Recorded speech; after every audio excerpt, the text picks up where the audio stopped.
Today, we will talk about a very important topic from the cerebrovascular diseases, which is the stroke.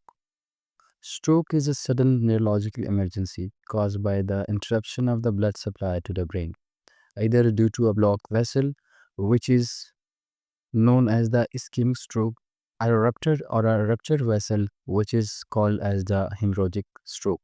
These are actually the two types of stroke: the ischemic stroke and the hemorrhagic stroke. When the brain is deprived of oxygen, its cells begin to die within the minutes, leading to the symptoms such as facial drooping, arm weakness, and the speech difficulty. Early recognition and the rapid hospital management are the critical because time is brain. The sooner blood flow is restored, the better the chances of the recovery and the preventing long-term disability. Research shows that strokes tend to increase during the winter months. Cold weather causes blood vessels to contract. When the blood vessels get constrict, which can raise blood pressure, one of the strongest risk factors for stroke. In addition, winters is associated with the high rates of dehydration, viral infection, reduced physical activity, and thicker blood viscosity, all of which may increase clot formation. Therefore, staying warm, well hydrated, and managing blood pressure carefully in colder seasons become especially important for the people at risk.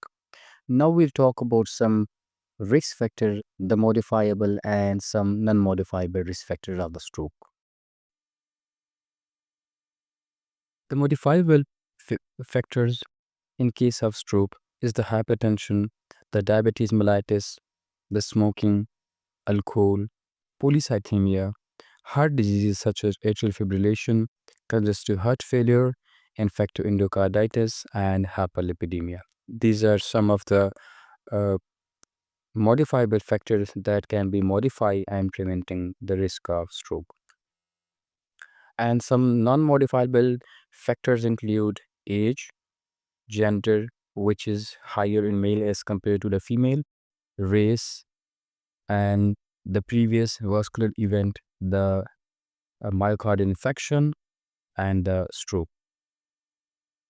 Now we will talk about the ischemic stroke in detail.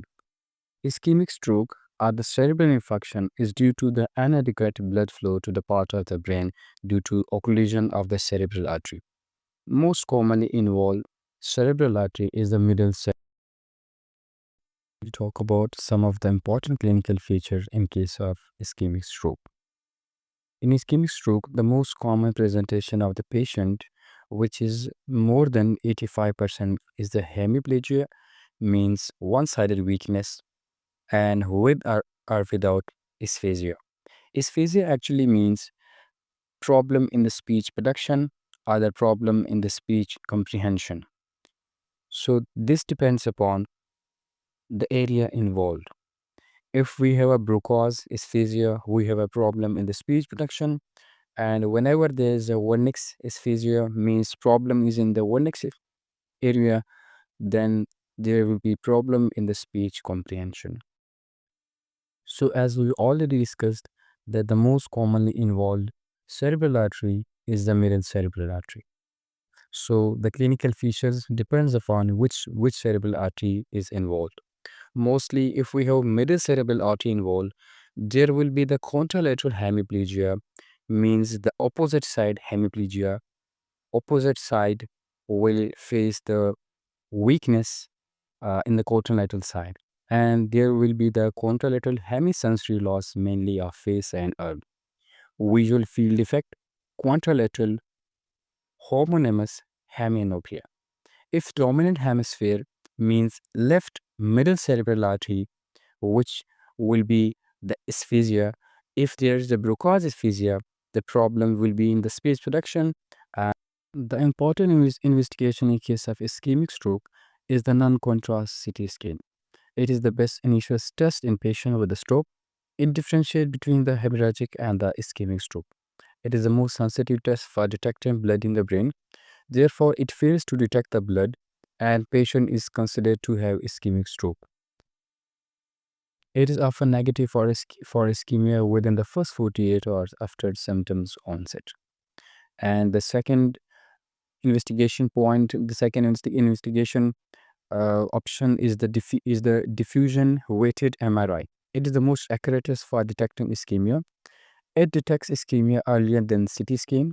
It is more sensitive than CT in detecting strokes of brain and cerebellum. It is, however, less readily available and costly as compared to the CT scan, and therefore not the initial investigation step. Other investigation including Doppler ultrasound of the carotids, magnet resonance angiography MRA, CT angiography, and underlying cardiac sources to do ECG, echo, and the other investigations are the CBC, lipid profile, blood glucose, ESR, serum protein electrophoresis. So this is the investigations.